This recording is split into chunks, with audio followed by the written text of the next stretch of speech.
The mashed potatoes were getting cold on my plate as I watched my 24-year-old nephew, Jake, lean back in his chair at my sister Patricia's Thanksgiving table, pointing his finger directly at my face with the cruelest smile I had ever seen. His voice cut through the warm family atmosphere like a blade through silk when he declared, "Face it, Uncle Boston, you're just a nobody who couldn't make it in the real world like me." The entire dining room fell silent, except for the soft ticking of Patricia's grandfather clock, and I felt every pair of eyes burning into my skin as humiliation washed over me like ice water, remembering how this same young man used to call me his hero. The silence stretched on for what felt like an eternity as Jake's words echoed in my head. I stared down at my untouched turkey dinner, watching the gravy congeal while trying to process what had just happened.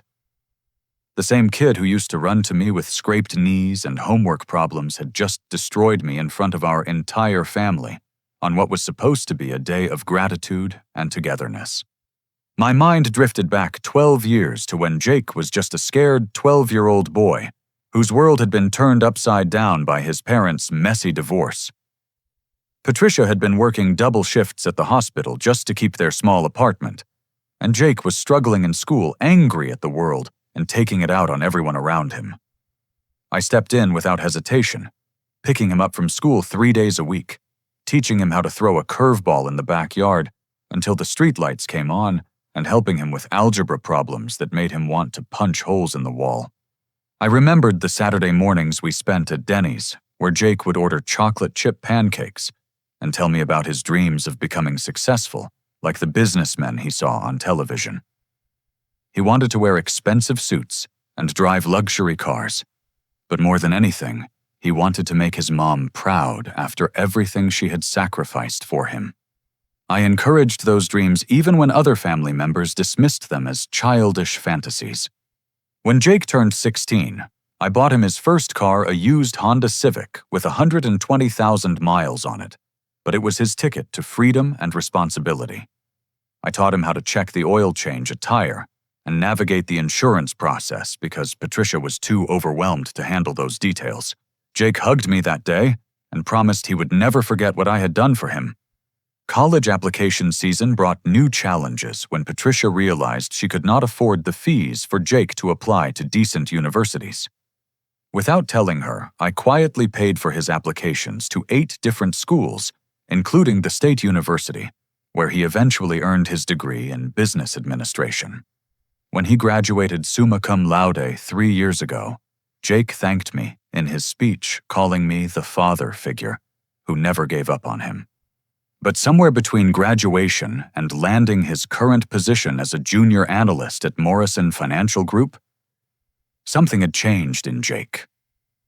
The grateful young man I had mentored had transformed into someone I barely recognized, someone who apparently saw me as beneath him now that he wore a suit to work every day and earned a steady paycheck with benefits.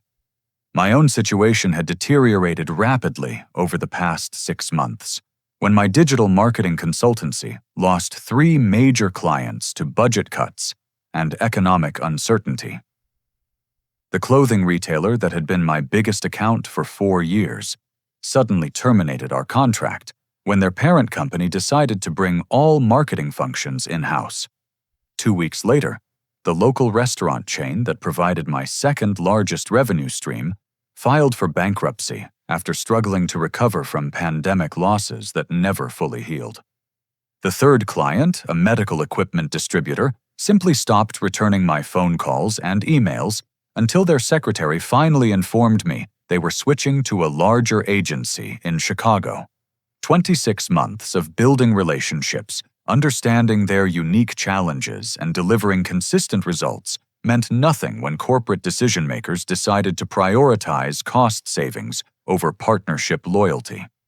I had been living off my savings account for 3 months, watching the balance drop lower each week while sending out proposals that seemed to disappear into digital black holes. Pride kept me from asking family members for financial help, especially knowing that Patricia was still struggling to pay off student loans from her nursing degree, and dealing with her own mounting credit card debt. The conversation at dinner had turned to everyone's career updates when Patricia asked me about my business. I had tried to keep my response optimistic, mentioning that I was exploring new opportunities and building relationships with potential clients, but Jake immediately sensed weakness in my carefully worded explanation. His questions became increasingly aggressive, demanding specific details about my revenue and client roster that I was obviously reluctant to share. That was when Jake erupted into the cruel laughter that shattered whatever remained of our relationship. But as I sat there absorbing his verbal attack, Patricia quietly rose from her seat and walked toward the kitchen, motioning with her eyes for me to follow her. The rest of the family continued eating in uncomfortable silence, while I excused myself and joined my sister near the sink. Patricia's voice was barely above a whisper when she revealed the bombshell that changed everything. Boston, I need to tell you something that I should have said months ago. I have been telling Jake that you borrowed $15,000 from me last year and never paid it back. The words hit me like a physical blow because they were completely fabricated. I had never borrowed money from Patricia in my entire adult life. In fact, I had been the one lending her money over the years whenever emergencies arose, and she had always paid me back eventually, though sometimes it took several months. Why would you tell him that? I asked, feeling my stomach twist into knots. Patricia looked down at her hands, unable to meet my eyes. Because I was jealous, Boston. You were always the successful one, the one everyone looked up to. And when your business started struggling, I guess I wanted Jake to see that you were not perfect. I wanted him to respect me more than he respected you. The confession left me speechless as I realized that my own sister had been systematically poisoning my relationship with Jake for months, feeding him lies designed to diminish me in his eyes. Every snide comment, every dismissive look, every moment of disrespect had been built on Patricia's deliberate deception. I returned to the dining room with Patricia's betrayal churning in my mind, trying to process how my own sister could have sabotaged me so completely. The family was making awkward small talk about the weather and football scores, clearly trying to pretend that Jake's outburst had never happened, but the tension was thick enough to cut with a knife. Jake, however, seemed energized by what he perceived as successful dominance over me. His posture had straightened, his voice had grown louder, and he began regaling the table with stories about his importance at Morrison Financial Group.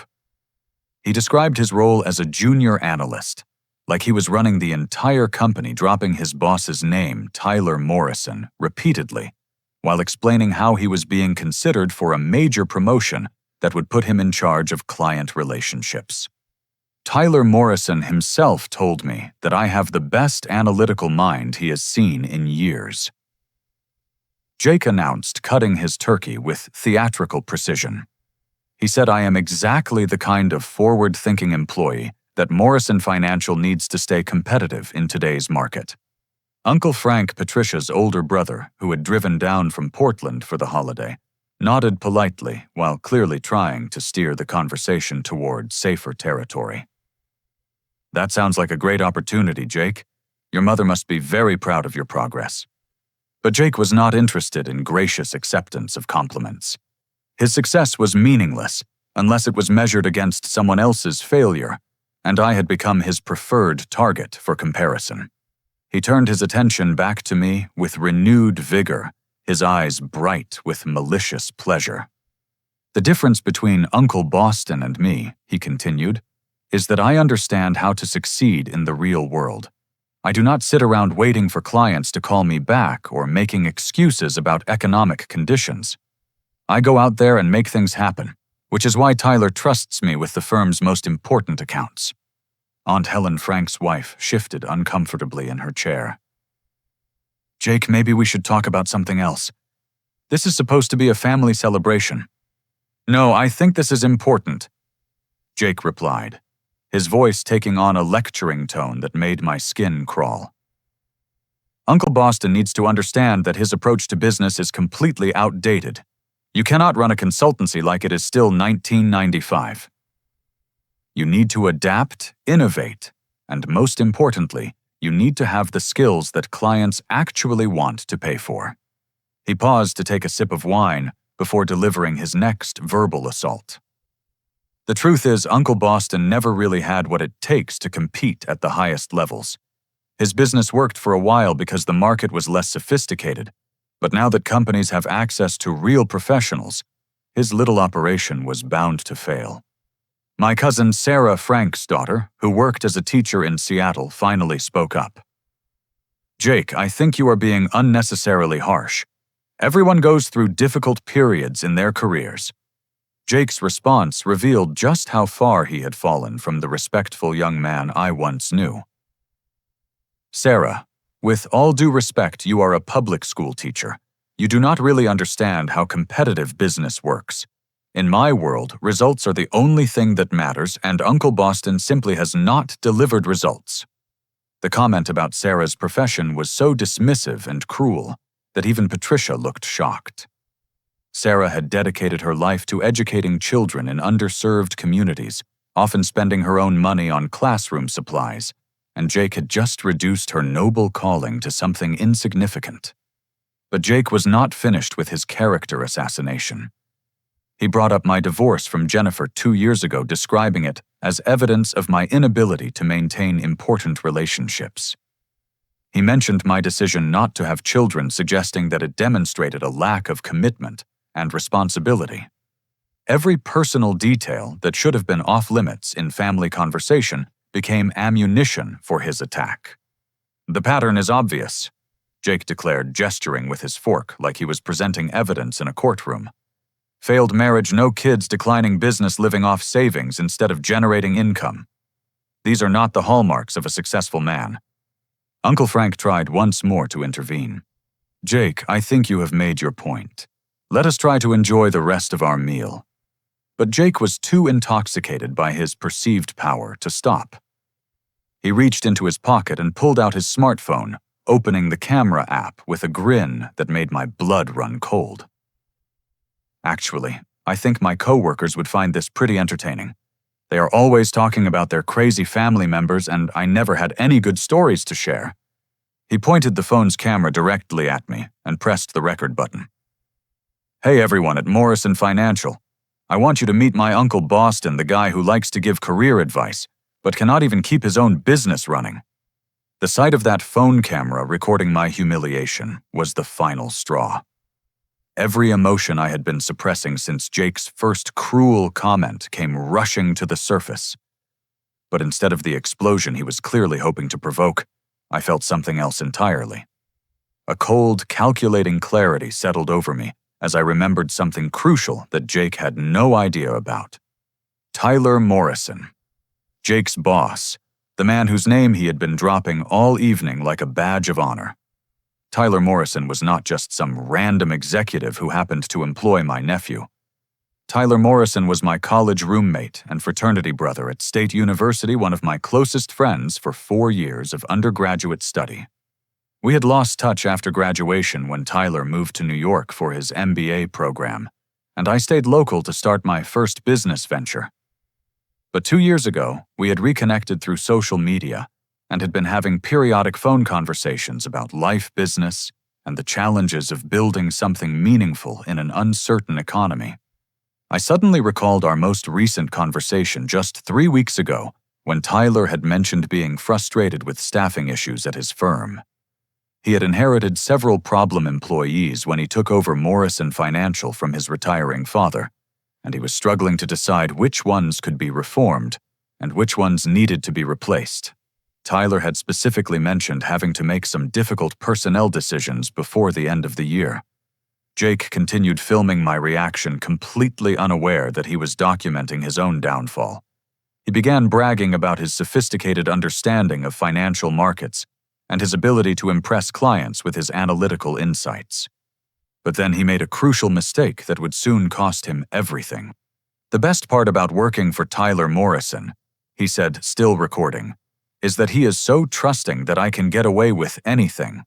I have been padding my expense reports for months, and he never questions a single receipt."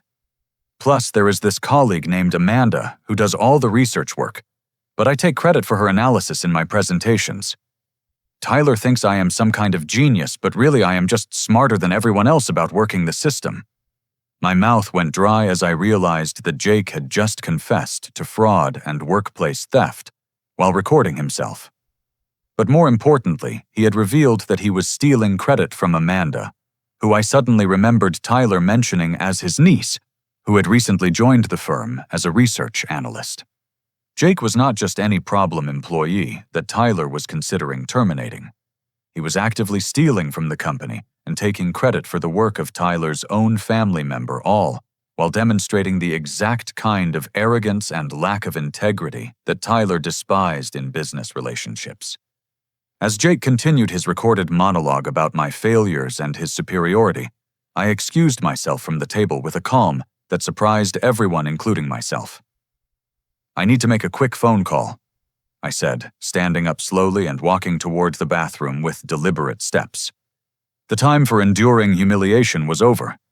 Jake had no idea that he had just handed me the weapons I needed to destroy his career and vindicate myself in one decisive action.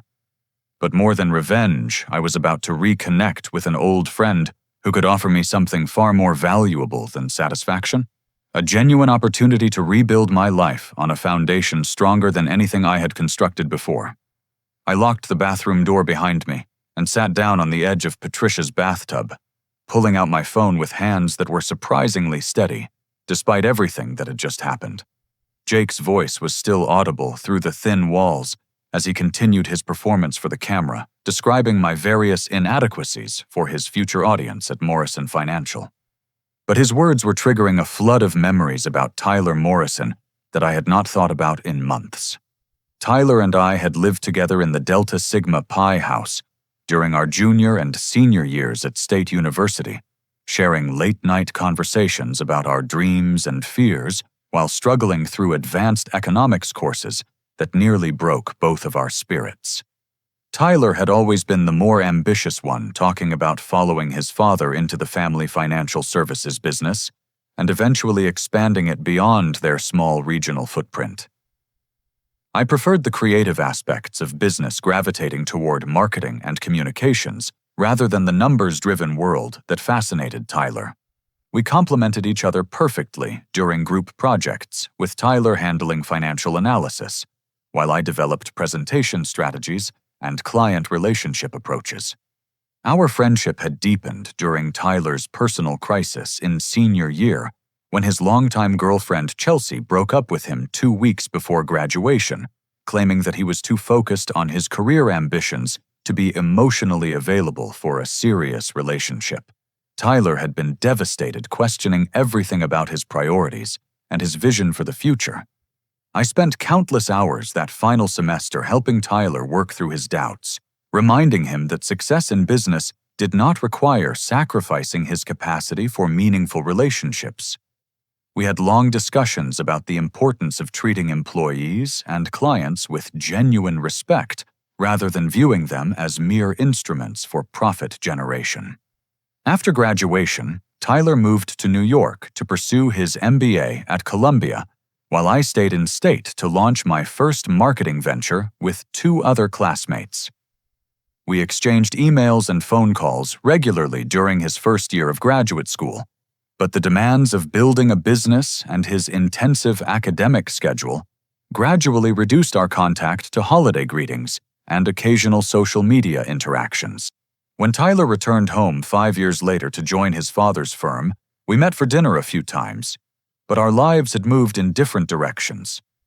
He was focused on modernizing Morrison Financial and expanding their client base, while I was dealing with the challenges of my growing consultancy and my developing relationship with Jennifer. The social media reconnection 2 years ago had been unexpected, but genuinely warmth-filled. Tyler had sent me a friend request along with a message saying he had been thinking about our college days and wondering how I was doing. We began exchanging messages about our respective business experiences, our shared frustration with economic uncertainty, and our mutual amazement at how quickly time had passed since graduation. Our phone conversations had become more frequent over the past year, especially after Tyler inherited full control of Morrison Financial following his father's retirement. He often called me for advice about managing employees and building company culture, remembering my natural ability to understand what motivated people and how to bring out their best performance. 3 weeks ago, Tyler had sounded particularly stressed during our conversation. He explained that his father had been too lenient with several employees who were not meeting basic standards of professionalism and productivity. Some had been with the company for years, making termination decisions politically complicated, but Tyler knew that tolerating poor performance was undermining the morale of good employees. "I inherited 3 or 4 people who probably should have been fired years ago," Tyler had told me. "But my father believed in giving everyone multiple chances sometimes to the detriment of the overall team.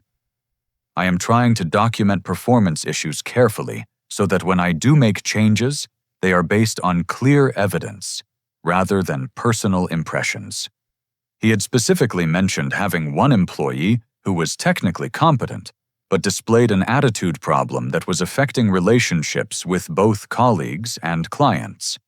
"This person thinks that talent excuses arrogance," Tyler had said, "but our clients value humility and teamwork just as much as analytical skills. I am building a case for termination, but I need one more significant incident to make the decision legally defensible." I also remembered Tyler mentioning his niece Amanda, who had joined Morrison Financial 6 months ago as a research analyst after graduating from the same state university program that Tyler and I had completed years earlier. "Amanda is everything I hope for in a young employee," Tyler had said proudly. "She is smart, hardworking, and collaborative. She reminds me of us back in college, focused on doing excellent work without needing to tear other people down." Now sitting in Patricia's bathroom while listening to Jake brag about stealing Amanda's work and defrauding Tyler's expense account, I realized that my nephew was exactly the type of employee Tyler had been planning to eliminate.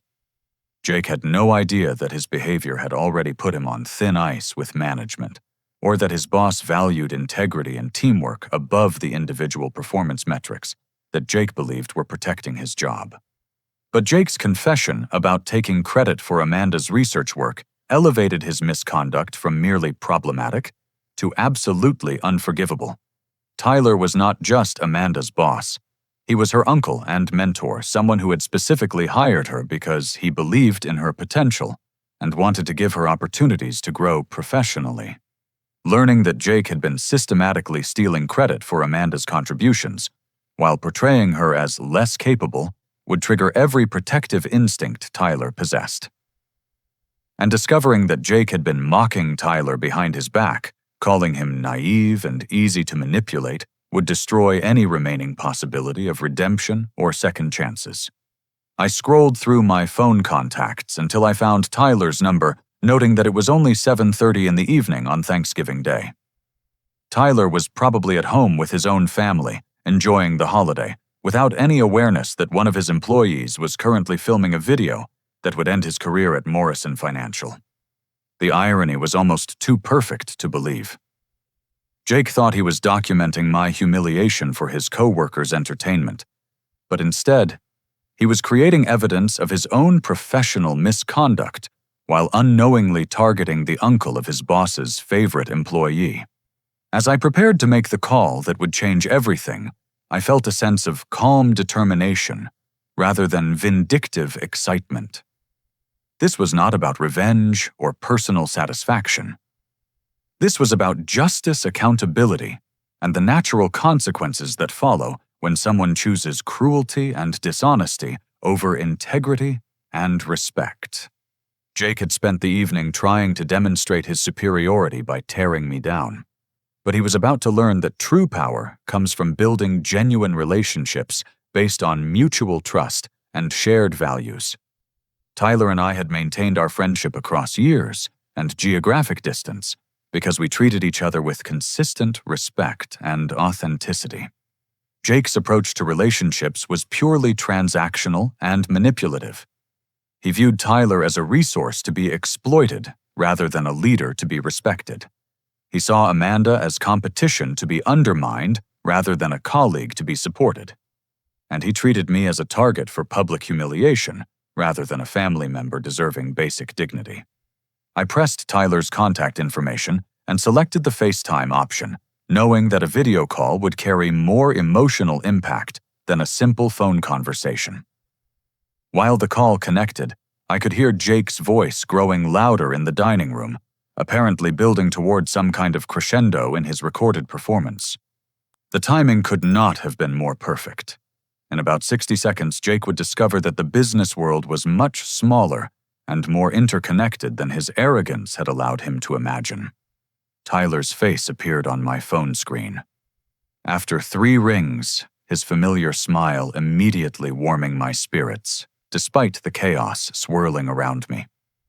He was sitting in what appeared to be his home office, wearing a casual sweater rather than his usual business attire, and there were sounds of family conversation and laughter in the background.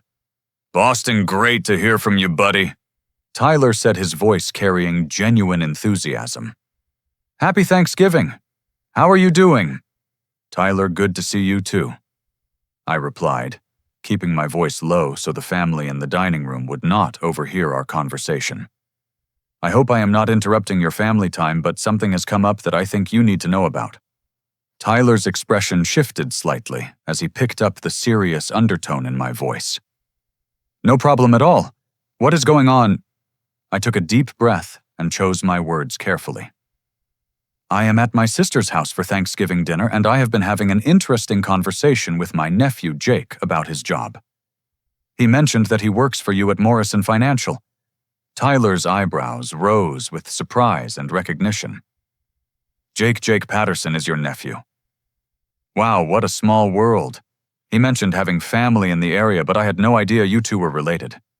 The slight tension in Tyler's voice when he said Jake's name told me everything I needed to know about their professional relationship. My old friend was clearly trying to be diplomatic, but his body language suggested that Jake's name was not associated with positive thoughts. "Tyler, I need to be direct with you about something," I continued.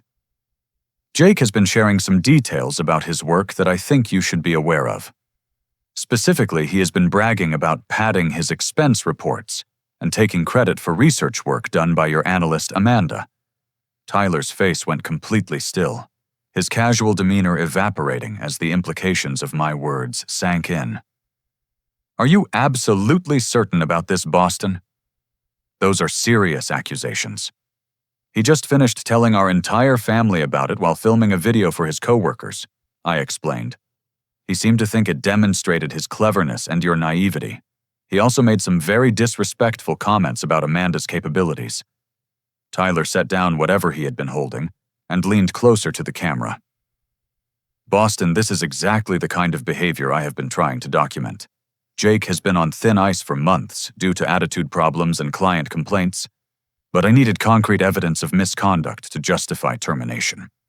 He paused, running his hand through his hair with visible frustration. "And Amanda is not just any employee. She is my niece, and she is one of the most talented analysts we have ever hired. The idea that Jake has been stealing credit for her work while undermining her reputation makes me absolutely furious." I felt a surge of vindication hearing Tyler confirm what I had suspected about Jake's precarious employment status. "Tyler, I think Jake has no idea how much trouble he is in. He seems to believe that his analytical skills make him indispensable regardless of his behavior. That is exactly his problem." Tyler replied, his voice hardening with professional resolve. "He thinks that producing decent work gives him license to treat colleagues poorly and ignore company policies. But Morrison Financial is built on integrity and teamwork, not individual performance, at the expense of everything else." Tyler was quiet for a moment, clearly processing the information I had provided and considering his options. When he spoke again, his tone carried the authority of someone accustomed to making difficult business decisions. "Boston, I need to ask you a favor," he said. "I was planning to terminate Jake on Monday morning anyway, but this gives me everything I need to make the decision immediately. Would you be willing to bring Jake over to speak with me while you are still on the call? I want to address this situation directly and professionally." The request was exactly what I had been hoping for without quite realizing it. "Are you sure you want to handle this on Thanksgiving? I do not want to ruin your family time." Tyler shook his head firmly. "This cannot wait until Monday. If Jake is filming videos about defrauding our expense account and stealing Amanda's work, I need to shut that down immediately before he shares them with anyone else. Plus, I owe it to Amanda to address this misconduct as soon as possible." He leaned back in his chair, his expression shifting from anger to something approaching satisfaction. Besides, there is some poetic justice in Jake learning about consequences while surrounded by family members who can witness his choices. Maybe it will make the lesson more memorable. I appreciated Tyler's direct approach to the situation, but I also wanted to make sure he understood the full context of what had been happening at dinner. "Tyler, I should mention that Jake has been pretty cruel to me tonight. He has been mocking my business struggles and calling me a failure in front of our entire family. This conversation with you is not about revenge, but I want you to know that his behavior extends beyond workplace misconduct." Tyler's face softened with sympathy and understanding. "Boston, I am so sorry you had to endure that. But honestly, it fits perfectly with what I have observed about Jake's character at work. He seems to believe that putting other people down somehow elevates his own status." He shifted forward again, his voice taking on a more personal tone. "You know, I have been thinking about reaching out to you regarding some potential consulting opportunities at Morrison Financial. We are looking to expand our marketing capabilities, and I remember how talented you were at understanding client relationships and communication strategies. The unexpected offer hit me like a lightning bolt of hope in the middle of what had been the worst day I had experienced in months." "Tyler, that is incredibly generous, but I do not want you to feel obligated because of this situation with Jake." "This has nothing to do with Jake," Tyler replied with conviction. "I have been considering bringing in external marketing expertise for our client acquisition strategy, and your background is exactly what we need. I was actually planning to call you next week to discuss it, but circumstances have accelerated the timeline." He smiled for the first time since our conversation had turned serious. Besides, who better to help us build authentic client relationships than someone who maintains genuine friendships across decades? Our industry is too focused on short-term transactions instead of long-term partnerships. I felt a wave of gratitude toward my old friend that went far beyond the professional opportunity he was offering. Tyler was demonstrating exactly the kind of integrity and loyalty that had made our college friendship so meaningful, and his willingness to separate his business relationship with me from his personnel issues with Jake showed remarkable character. "All right, Tyler," I said, standing up and preparing to return to the dining room. "Let me go get Jake and introduce him to his boss, but I should warn you he is currently in the middle of filming some kind of social media video where he has been mocking both of us." Tyler's smile took on a slightly predatory edge. "Even better. Let him keep recording. I want there to be a clear record of this conversation for our human resources documentation." As I unlocked the bathroom door and prepared to return to the family dinner that was about to become a professional reckoning, I reflected on the strange way that Tyler's friendship had reappeared in my life, exactly when I needed it most. Jake had tried to humiliate me by contrasting his career success with my business struggles, but his arrogance had actually created an opportunity for me to reconnect with someone who valued my skills and character. The next few minutes would determine whether Jake learned from this experience or simply found new ways to blame external circumstances for his problems. But regardless of how he responded, justice was about to be served with surgical precision by someone who understood exactly how much damage Jake had been doing to himself and others. I walked back into the dining room carrying my phone with Tyler still visible on the FaceTime screen, though I held the device close to my chest so Jake could not see who was on the call. The family was still seated around Patricia's dining table, But the atmosphere had grown even more uncomfortable during my absence. Jake was finishing his recorded monologue with what appeared to be a grand finale about the difference between winners and losers in American business. The bottom line, Jake was saying to his phone camera, is that some people adapt to changing markets, and some people make excuses. Uncle Boston represents everything that is wrong with the older generation of entrepreneurs who think they can coast on past success instead of innovating for the future. He was so absorbed in his performance that he did not notice me approaching until I was standing directly beside his chair. The rest of the family looked up at me with expressions ranging from curiosity to concern, clearly wondering how I was going to respond to Jake's extended character assassination. "Jake," I said, keeping my voice calm and measured, "I would like to introduce you to someone special. I think you will find this conversation very interesting." Jake looked up at me with skeptical amusement, clearly assuming that I was about to present some family member or friend who would be impressed by his corporate success. "Sure, Uncle Boston. I am always happy to network with successful people." I turned my phone around so Tyler's face was visible to Jake and the rest of the family. "Jake, I would like you to meet Tyler Morrison." The color drained from Jake's face so quickly that I thought he might faint. His phone slipped from his hand and clattered onto Patricia's hardwood floor as his mouth opened and closed without producing any sound. The transformation from confident predator to terrified prey happened in less than 3 seconds. Hello, Jake?" Tyler said, his voice carrying professional courtesy underlaid with unmistakable authority. "I hope you are having a pleasant Thanksgiving with your family." Jake's eyes darted around the table as if looking for an escape route, but every family member was staring at him with fascination and growing understanding of what was happening. Uncle Frank leaned forward with interest, while Aunt Helen covered her mouth with her hand. Patricia looked confused but alarmed, while Cousin Sarah had the expression of someone watching a train wreck in slow motion. "Mr. Morrison," Jake finally managed to stammer, "I did not expect to hear from you on the holiday. Is everything all right at the office?" Tyler's smile was perfectly professional and completely terrifying. "Actually, Jake, I was just having a wonderful conversation with my old college friend Boston about some interesting information regarding your recent work performance. Would you mind explaining to me your approach to expense reporting?" The question hung in the air like a sword waiting to fall. Jake's face went from pale to red to pale again, as he realized that Tyler had been listening to his bragging about defrauding company expense accounts.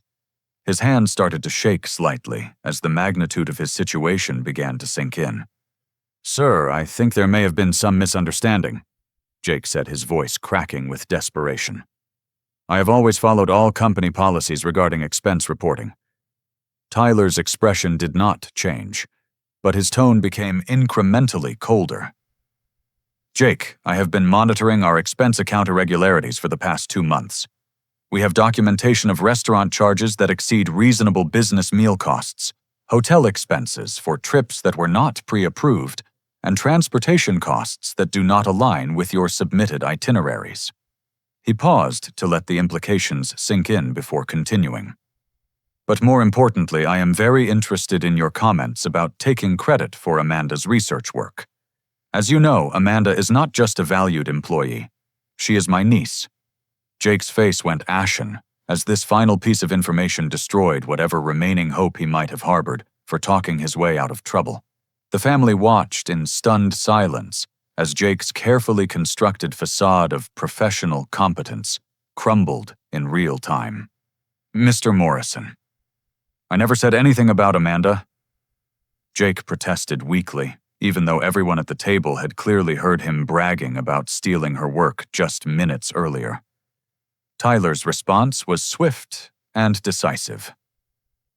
"Jake, I do not appreciate being lied to, especially when the conversation was recorded. Your own video documentation includes explicit admissions of expense fraud and taking credit for colleagues' contributions." Uncle Frank cleared his throat nervously. "Perhaps we should give Jake and Mr. Morrison some privacy for their business discussion." but Tyler shook his head politely.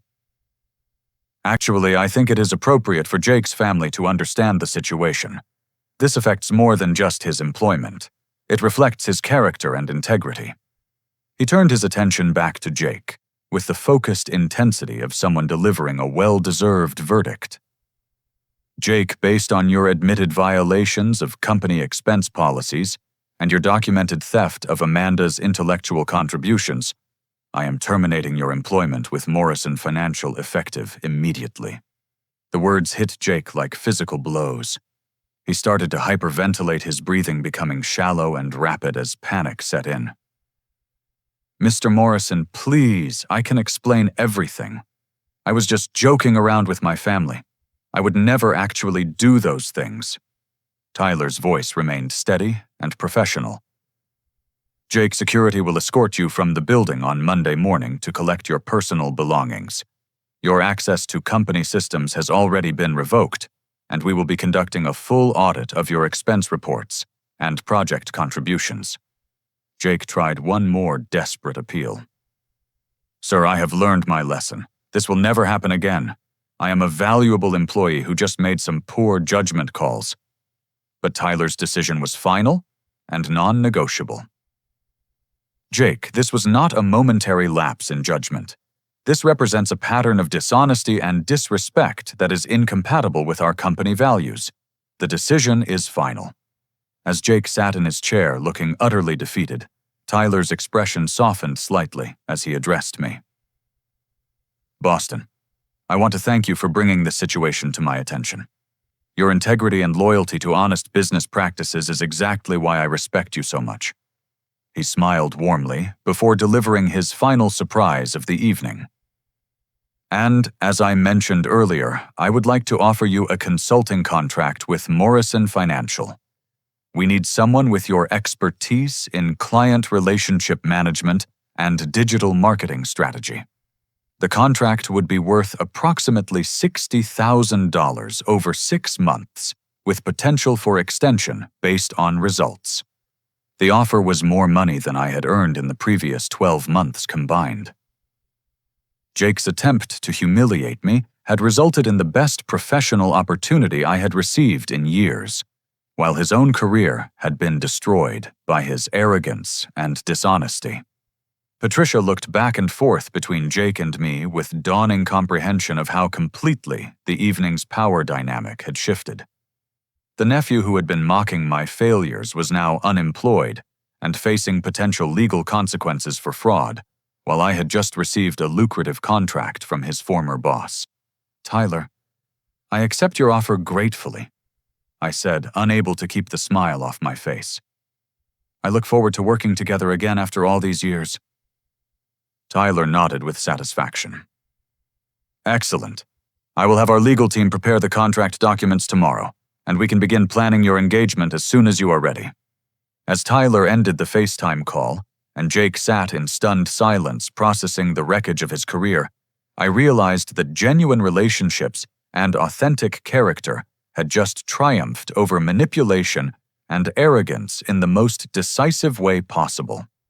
The silence that followed Tyler's departure from the video call was absolutely deafening. Jake sat motionless in his chair, staring at the spot where Tyler's face had disappeared from my phone screen, as if he could will the conversation back into existence and somehow change its outcome. His breathing had become shallow and irregular, and I could see sweat beading on his forehead, despite the comfortable temperature in Patricia's dining room. Uncle Frank was the first to speak, his voice gentle but firm. Jake, I think you owe your Uncle Boston a sincere apology. What happened here tonight was completely unacceptable. But Jake seemed incapable of processing anything beyond his immediate crisis. I have to call Mr. Morrison back, he said, reaching for his phone with trembling hands. I need to explain that this was all a misunderstanding. He cannot just fire me over a family dinner conversation. Patricia finally found her voice, though it was strained with shock and embarrassment. Jake, honey, maybe you should take some time to think before you do anything else. This situation is very serious. Jake's response revealed just how little he understood about professional consequences and personal accountability. "This is all Uncle Boston's fault," he declared, his panic transforming into misdirected anger. "He deliberately sabotaged my career because he was jealous of my success." The accusation was so absurd and self-serving that even Patricia looked offended. Aunt Helen shook her head in disbelief, while Cousin Sarah stared at Jake with undisguised disappointment. "Jake?" I said, keeping my voice calm despite my rising frustration. "Tyler Morrison has been documenting your performance problems for months. Your behavior tonight simply provided the final evidence he needed to justify a decision he was already planning to make." But Jake was too deep in denial to accept responsibility for his actions. "You could have warned me instead of setting me up like that. You knew he was my boss, and you deliberately got me to say things that would get me in trouble." Uncle Frank's patience finally snapped. "Jake, you are 24 years old, which is old enough to take responsibility for your choices. Nobody forced you to brag about stealing from your employer or taking credit for other people's work." He gestured around the table at our family members, all of whom were looking at Jake with various degrees of disappointment and concern. "And nobody forced you to spend the entire evening attacking Boston's character and accomplishments. You did all of that on your own."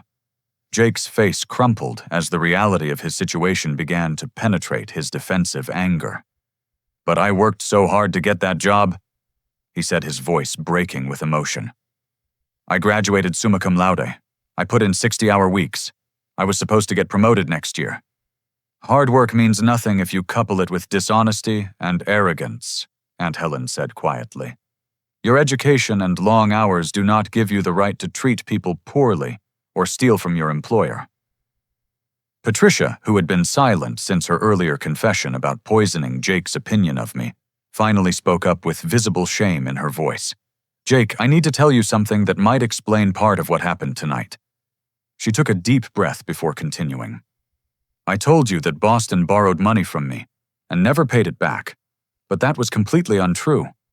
I made that up because I was jealous of Boston's success, and I wanted you to think less of him." Jake stared at his mother with disbelief and growing horror. "You lied to me about Uncle Boston. All those things you told me about him being irresponsible and unreliable were false." Patricia nodded miserably. "Yes, Jake. Boston has always been generous and supportive to our family. He helped raise you when your father left, he paid for your college applications, and he never asked for anything in return. I destroyed your relationship with him because of my own insecurities." The revelation seemed to shatter whatever remained of Jake's emotional composure. He put his head in his hands and began to sob with the raw intensity of someone whose entire worldview had just collapsed. "So I ruined my career and destroyed my relationship with Uncle Boston based on lies that you fed me. The lies I told you were wrong," Patricia admitted. "But the choices you made tonight were your own. I never told you to mock Boston's business struggles or film videos bragging about fraudulent expense reports." Jake looked up at me with tears streaming down his face, his earlier arrogance completely replaced by desperate remorse. "Uncle Boston, I am so sorry. I do not know what happened to me. I became someone I do not even recognize." The apology felt genuine, but I also recognized that it was motivated more by consequences than by actual understanding of the harm he had caused. "Jake, I appreciate the apology, but you need to understand that tonight was not an isolated incident. This has been building for months. I thought about the young man I had mentored and supported through his difficult teenage years, trying to reconcile that memory with the cruel person who had attacked me just an hour earlier. The Jake I helped raise would never have treated family members with such disrespect, regardless of what his mother told him about me." Cousin Sarah leaned forward with the compassionate but firm tone she probably used with her struggling students. "Jake, I think you got caught up in trying to prove your worth by tearing other people down. But real confidence comes from building others up, not from making them feel small." Uncle Frank nodded in agreement. "Your uncle has been nothing but supportive of your dreams since you were 12 years old. When you needed help, he was there. When you succeeded, he celebrated with you. Tonight you repaid that loyalty with cruelty."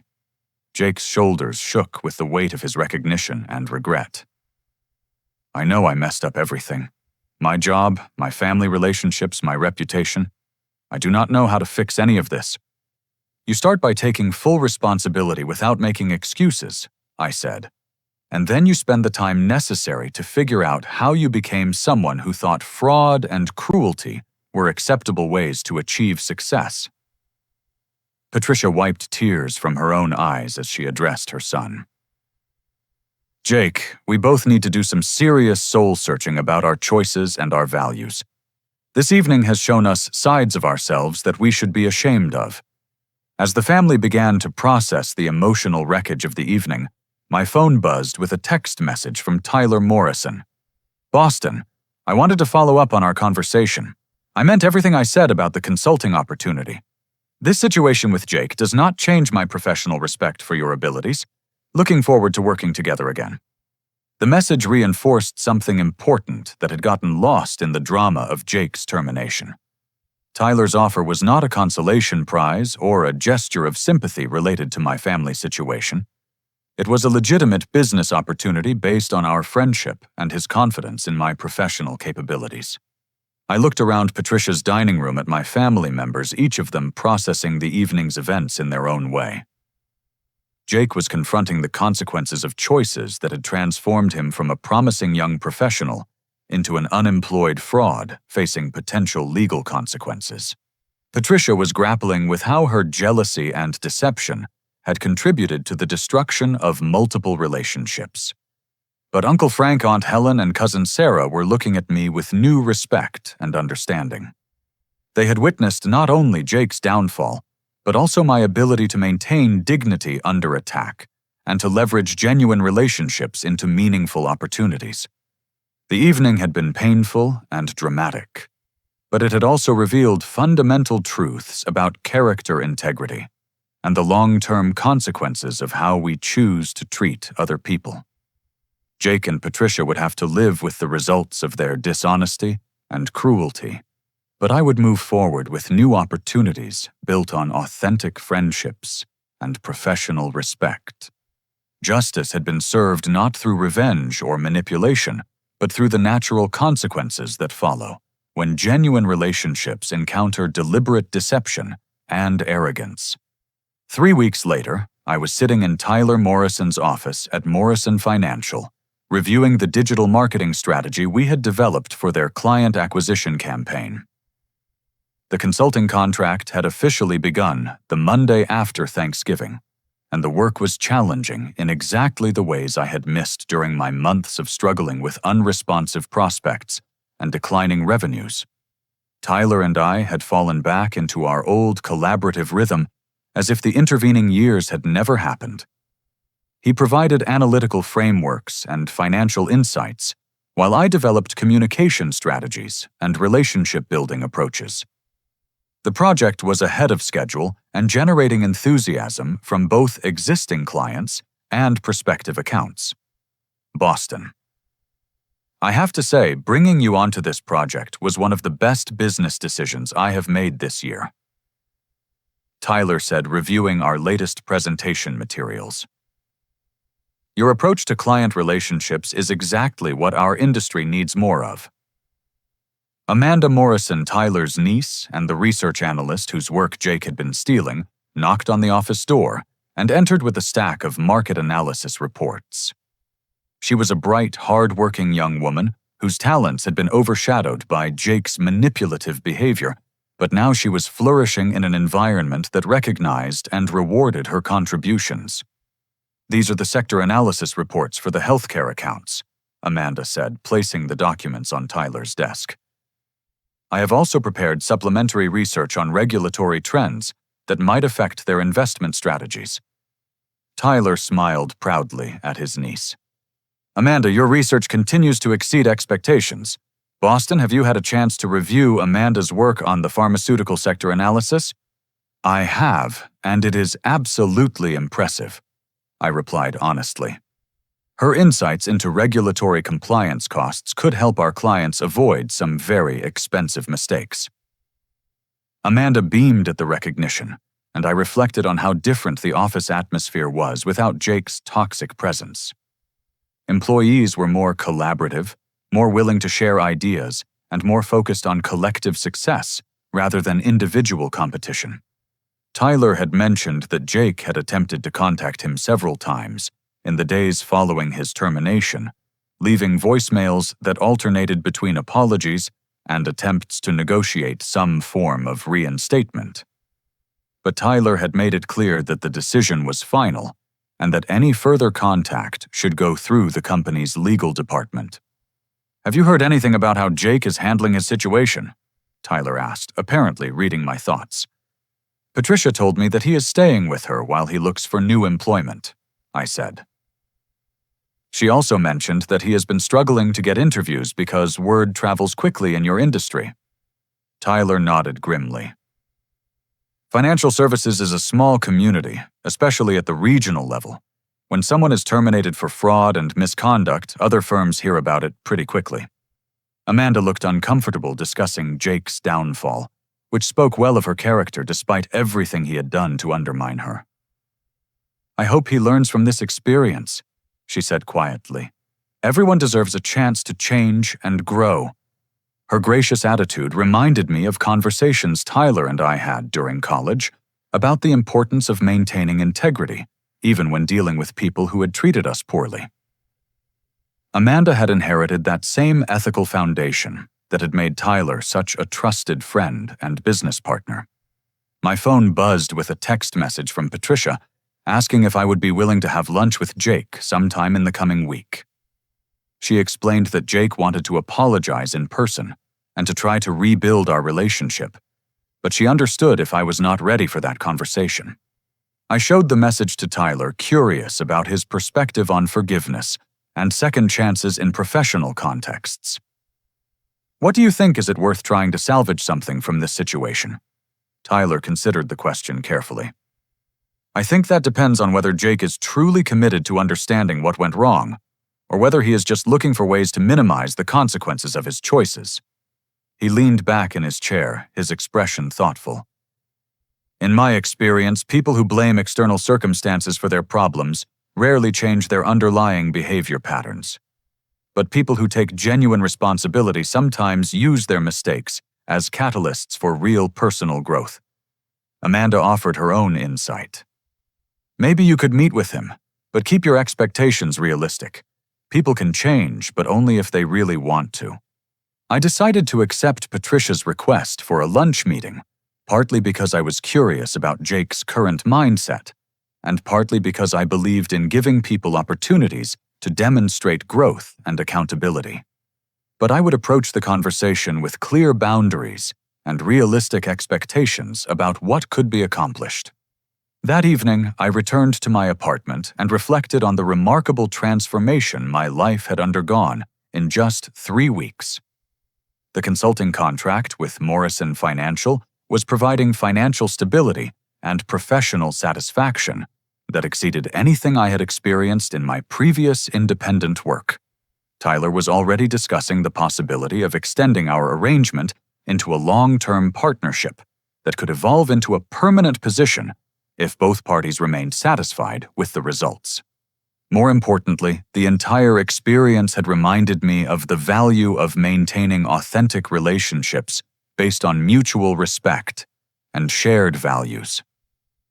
My friendship with Tyler had survived years of separation because we had built it on a foundation of genuine care for each other's success and well-being. Jake's attack on my character and accomplishments had been designed to elevate his own status by diminishing mine. But the strategy had backfired because it was based on a fundamental misunderstanding of how real success is created and sustained. Lasting achievement comes from building others up, not from tearing them down. Patricia had learned a similar lesson about the destructive power of jealousy and deception. Her lies about my supposed financial irresponsibility had temporarily made her feel better about her own struggles, but they had ultimately damaged her relationship with both Jake and me while teaching her son that manipulation was an acceptable way to gain advantage over others. The story would have a lasting impact on our entire family's understanding of integrity, accountability, and the importance of treating people with dignity, regardless of their current circumstances. Uncle Frank, Aunt Helen, and Cousin Sarah had all reached out to express their admiration for how I had handled the situation and their disappointment in Jake's behavior. But perhaps the most important lesson was about the long-term value of maintaining authentic professional relationships. Tyler and I had stayed connected across years and geographic distance, not because we needed immediate favors from each other, but because we genuinely enjoyed each other's company and respected each other's character. When crisis arrived in both of our lives, that foundation of mutual respect had created opportunities for collaboration and support that benefited both parties. Tyler gained access to marketing expertise that would help Morrison Financial grow and serve clients more effectively. I gained access to challenging work that utilized my skills while providing financial security and professional growth. Jake would eventually learn that success built on arrogance, deception, and exploitation of others is inherently unstable and self-defeating. Real achievement requires treating colleagues, clients, and family members with consistent respect and integrity, even when temporary advantages might be gained through manipulation. The bridges we build through authentic relationships become the pathways to opportunity when circumstances change and we need support. The bridges we burn through cruelty and dishonesty eliminate possibilities for collaboration and growth that might have transformed our lives in positive ways. As I prepared for sleep that night, I felt grateful for Tyler's friendship, optimistic about my professional future, and hopeful that Jake would eventually understand how much damage he had done to himself through choices that had seemed clever and advantageous in the moment, but had proven to be catastrophically short-sighted. The truth is that how we treat people when they are struggling reveals more about our character than how we behave when everything is going well. Jake had chosen cruelty when he perceived weakness, but that choice had cost him his career and his relationships. In contrast, Tyler had chosen loyalty and support, creating opportunities for mutual success and renewed friendship. True strength comes not from dominating others, but from lifting them up. Real success is measured not by how high we climb alone, but by how many people we help climb with us. And genuine security comes not from protecting what we have by diminishing others, but from building relationships that create value for everyone involved. That is the lesson Jake learned too late to save his job at Morrison Financial, but hopefully not too late to rebuild his character and his life on a more solid foundation of integrity and respect. What do you think happens when family members prioritize jealousy and competition over support and loyalty?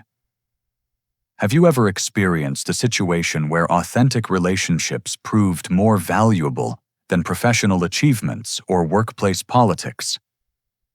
I would love to hear your thoughts in the comments below. And if this story resonated with you, please like this video, subscribe to the channel for more stories about justice and personal growth, and share it with someone who might benefit from thinking about the long-term consequences of how we choose to treat the people in our lives.